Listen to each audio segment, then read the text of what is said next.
उन्होंने जो 400 seat NDA के लिए आशीर्वाद दिया है,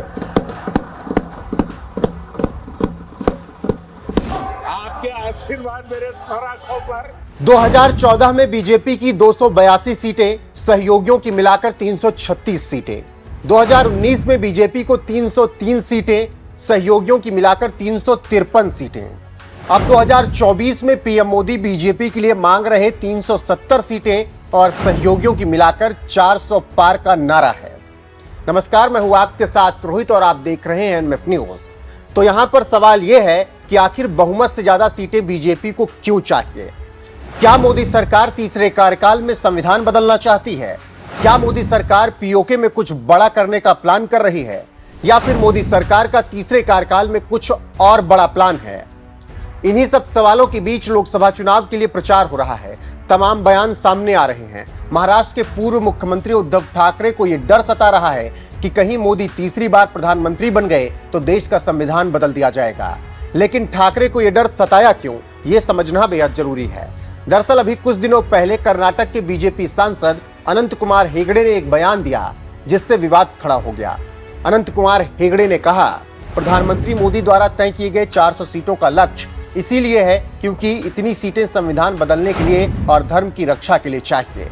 अब जब बीजेपी सांसद ने यह बयान दिया तो विवाद शुरू हो गया। इसी को आधार बनाकर उद्धव ठाकरे ने बीजेपी पर जमकर तंज कसा है और प्रधानमंत्री नरेंद्र मोदी से उन्हें डर लगने लगा है। बीजेपी और प्रधानमंत्री नरेंद्र मोदी पर तंज कसते हुए उद्धव ठाकरे ने अपने बयान में कहा है, बीजेपी आगामी चुनाव में 400 से ज्यादा लोकसभा सीटें जीतने की बात कर रही है, लेकिन यह समझना जरूरी है कि उन्हें देश के विकास के लिए 400 से ज्यादा सीटें नहीं चाहिए।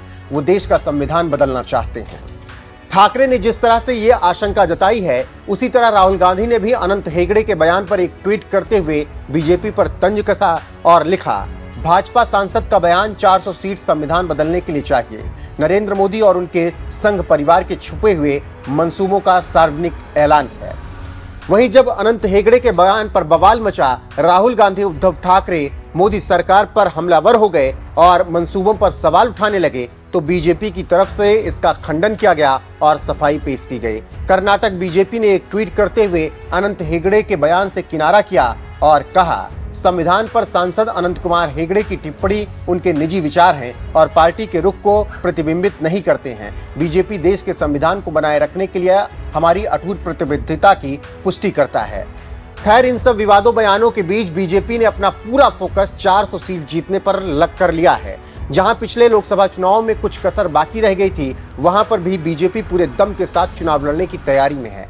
ऐसे में जिस तरह से महाराष्ट्र के पूर्व मुख्यमंत्री उद्धव ठाकरे कह रहे हैं कि अगर तीसरी बार प्रधानमंत्री नरेंद्र मोदी बनते हैं तो फिर देश का संविधान बदल दिया जाएगा, उस पर आपकी राय क्या है? कमेंट करके जरूर बताएं।